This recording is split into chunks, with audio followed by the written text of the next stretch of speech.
नमस्कार, आदाब। टीपीजे मीडिया में आपका स्वागत है और आपके साथ में फरहा सिद्दीकी। भारत में अब बूथ कैप्चरिंग नहीं होती क्योंकि चुनाव ईवीएम के जरिए होते हैं। लेकिन अगर कोई ईवीएम मशीन ही ले उड़े तो आप इसे क्या कहेंगे? दोस्तों, हम तो इसे सफिस्टिकेटेड बूथ कैप्चरिंग ही कहेंगे।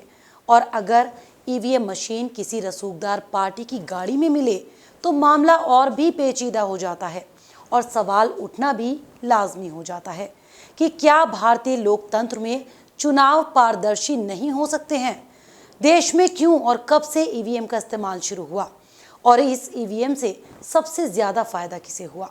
इन तमाम सवालों का तफसील से आपको जवाब देंगे। लेकिन सबसे पहले जान लेते हैं किस राज्य में और किस नेता की गाड़ी में ईवीएम मशीन मिलने से चुनाव आयोग भी सवालों के घेरे में आ गया है।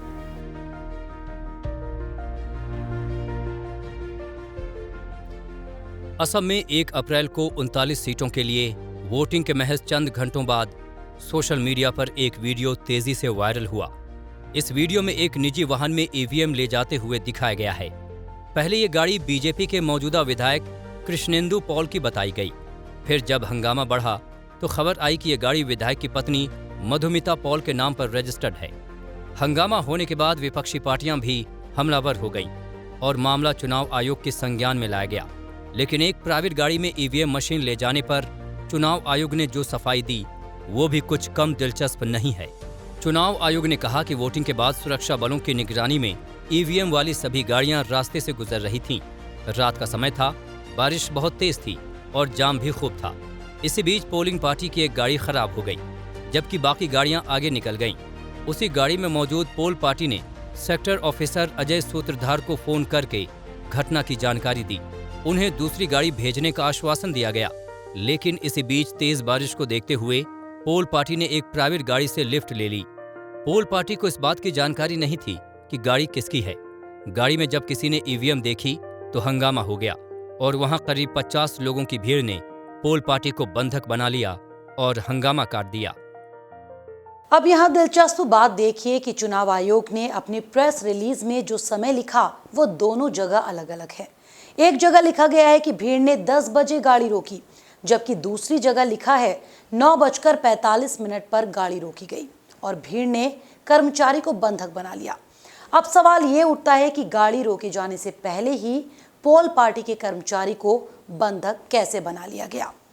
भीड़ ने अगर कर्मचारी को बंधक बना लिया था तो आखिर वो कर्मचारी कहाँ गया? उसका क्या नाम पता था?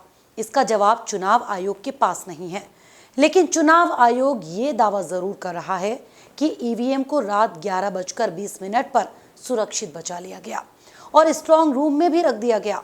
साथ ही दोषी अफसरों को निलंबित कर दिया गया है और अब इस सीट पर फिर से चुनाव कराया जाएगा। आपको याद होगा 2014 में जब बीजेपी की आंधी आई थी तब ईवीएम को लेकर सवाल उठने लगे थे और बीजेपी की बम्पर जीत पर सवालिया निशान लगे थे और ईवीएम में गड़बड़ी का भी आरोप लगा था, जिसे बीजेपी ने सिरे से खारिज कर दिया था। असम वाले मामले में भी बीजेपी यही कह रही है कि जब विरोधी पार्टियों को जीत मिलती है तो ईवीएम ठीक होती है, वहीं जब बीजेपी को जीत मिलती है तो ईवीएम पर ठीकरा फोड़ा जाने लगता है। यहाँ सवाल ईवीएम की विश्वसनीयता का है। ईवीएम की विश्वसनीयता हमेशा से ही शक के दायरे में रही है। दिल्ली में चुनाव के बाद आम आदमी पार्टी के नेता और कार्यकर्ता स्ट्रांग रूम के बाहर धरना देकर पहरेदारी करने लगे थे, क्योंकि उन्हें शक था कि मशीनों में गड़बड़ की जा सकती है। यही सूरत-ए-हाल पिछली बार यूपी चुनाव के बाद थी, क्योंकि जिन सीटों पर बीजेपी की हार सुनिश्चित थी वहां से भी पार्टी को बम्पर वोट मिले थे। इसे देखते हुए विरोधी पार्टियों ने चुनाव आयोग पर मशीनों के टैंपरिंग का आरोप लगाया था, लेकिन चुनाव आयोग ने उसे सिरे से खारिज कर दिया था। चुनाव आयोग का कहना था कि यह मशीन ऐसी तकनीक से बनी है कि इसे हैक किया ही नहीं जा सकता। लेकिन चुनाव आयोग के इस दावे की पोल भी खुलकर सबके सामने आ गई जब अप्रैल 2017 में भिंड जिले की अटेर विधानसभा सीट पर उपचुनाव की तैयारी चल रही थी। तभी प्रदेश के मुख्य चुनाव अधिकारी सेलिना सिंह ने पत्रकारों के सामने ईवीएम का डेमो किया तो बटन किसी और का दबता था, पर्ची बीजेपी की निकलती थी। मशीन में voter verified paper audit trail यानी वीवीपीएटी लगी हुई थी। इसी के चलते मशीन में गड़बड़ी की पोल खुल गई। इसके बाद तो हंगामा ही खड़ा हो गया और लालू प्रसाद यादव ने तो यहाँ तक कहा था कि ईवीएम के प्रोजेक्ट का गढ़ गुजरात है, लिहाजा टेम्परिंग की पूरी संभावना है। 2014 के चुनाव के बाद एक अमेरिकी हैकर ने दावा किया था कि इस चुनाव में मशीनों को हैक किया गया है। मामला अदालत तक भी पहुंचा, लेकिन हर मौके पर चुनाव आयोग ने मशीन को हैकिंग प्रूफ बताया है। कुछ साल पहले अमेरिका की मिशिगन यूनिवर्सिटी से जुड़े वैज्ञानिकों ने एक डिवाइस को मशीन से जोड़कर दिखाया था कि मोबाइल से संदेश भेजकर नतीजों को बदला जा सकता है। लेकिन भारत में इन मशीनों के जानकारों का मानना है कि चुनाव में लाखों मशीनों का इस्तेमाल होता है और इतने बड़े पैमाने पर मशीनें हैक करने के लिए मशीन निर्माता और चुनाव कराने वाली संस्था का पूरी तरह शामिल होना जरूरी है, जो कि लगभग असंभव लगता है। चलिए मान लेते हैं कि ईवीएम में हैकिंग संभव नहीं है। एप्पल फोन दुनिया का ऐसा फोन है जिसे कोई भी हैक नहीं कर सकता, ये कंपनी का दावा है। लेकिन कुछ समय पहले ही एक आतंकी का फोन अमेरिका की FBI ने हैक कर साबित कर दिया कि दुनिया में ऐसी कोई डिवाइस नहीं जिसे हैक न किया जा सके। फेसबुक से डेटा हैक होने की खबर, ट्विटर हैंडल हैक हो जाने की खबर आदि तो आप और हम अक्सर ही सुनते रहे हैं। जब खुद को दुनिया की सबसे सुरक्षित कही जाने वाली कंपनियां अपना डेटा सुरक्षित नहीं रख पाती, तो फिर ईवीएम के हैकिंग प्रूफ होने के चुनाव आयोग के दावे को कैसे सच मान लिया जाए। तो चलिए आगे बढ़ते हैं और आपको बताते हैं कि आखिर ईवीएम मशीन के इस्तेमाल की जरूरत भारत में क्यों पेश आई और सबसे पहले देश में इसका इस्तेमाल कहां हुआ। चुनाव प्रक्रिया में सुधार के मकसद से भारत बैलेट पेपर से ईवीएम मशीनों की तरफ आया।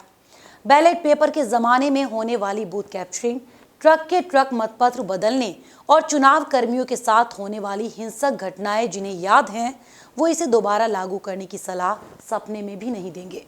मगर उस जमाने की घटनाएं पकड़ में आ जाती थी और दोबारा मतदान करा लिए जाते थे। ईवीएम मशीनों की गड़बड़ी आसानी से पकड़ में नहीं आती। जब तक कुछ समझ में आता है, तब तक नई सरकार कामकाज शुरू कर चुकी होती है। बीजेपी समेत कई राजनीतिक पार्टियों ने चुनाव के लिए एक सुनियोजित व्यवस्था लागू करने के लिए सुप्रीम कोर्ट का रुख किया था और सुप्रीम कोर्ट के आदेश के बाद ही ईवीएम मशीनों के साथ वीवीपीएटी लगाने के लिए चुनाव आयोग को कहा गया था। इन वीवीपीएटी की खरीदारी केंद्र सरकार ने की थी। वीवीपीएटी से निकलने वाली पर्ची से मतदाता को ये विश्वास हो जाता है कि उसने जिस पार्टी के लिए वोट किया है उसका मत उसी पार्टी को गया है। लेकिन क्या सिर्फ ईवीएम मशीनें मतदान का फुल प्रूफ विकल्प हो सकती हैं?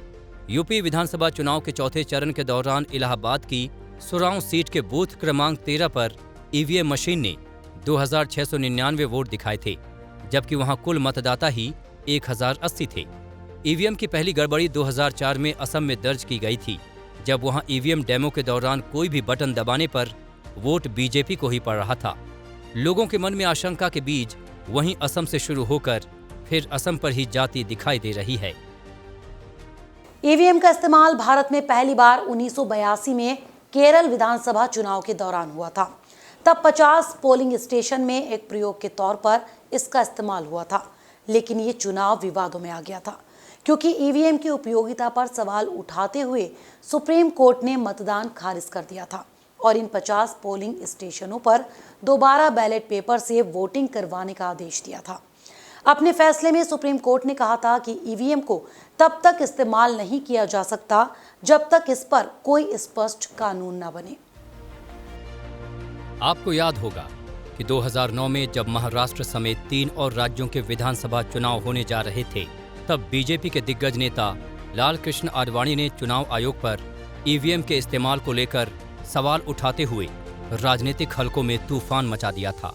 लेकिन जब इसी ईवीएम के जरिए बीजेपी सत्ता की सीढ़ियां चढ़ने लगी, तो अब उसे ईवीएम में कोई कमी नजर नहीं आती, जबकि मतदाता ईवीएम को शक की नजर से देखता है।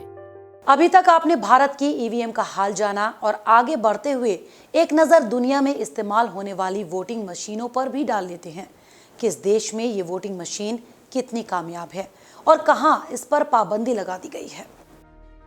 दुनिया में लगभग 33 देश किसी न किसी तरह इलेक्ट्रॉनिक वोटिंग की प्रक्रिया को अपनाते हैं और उन मशीनों की प्रामाणिकता पर सवाल उठे हैं। बताया जाता है कि वेनेजुएला में साल 2017 के चुनाव में डाले गए मतों की कुल संख्या असली संख्या से 10 लाख ज्यादा निकली।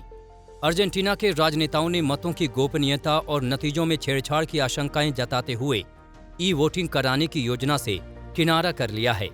इराक में साल 2018 में हुए चुनाव के बाद इलेक्ट्रॉनिक वोटिंग मशीनों में गड़बड़ी की खबरों के बाद मतों की आंशिक गिनती दोबारा करवाई गई थी। जर्मनी, ब्रिटेन, जापान, नीदरलैंड जैसे कई विकसित देश पहले ही ईवीएम पर भरोसा खो चुके हैं। जब दुनिया भर में वोटिंग मशीनों पर सवाल उठने लगे हैं तो फिर भारत में भी अगर सवाल उठ रहे हैं तो क्या गलत है?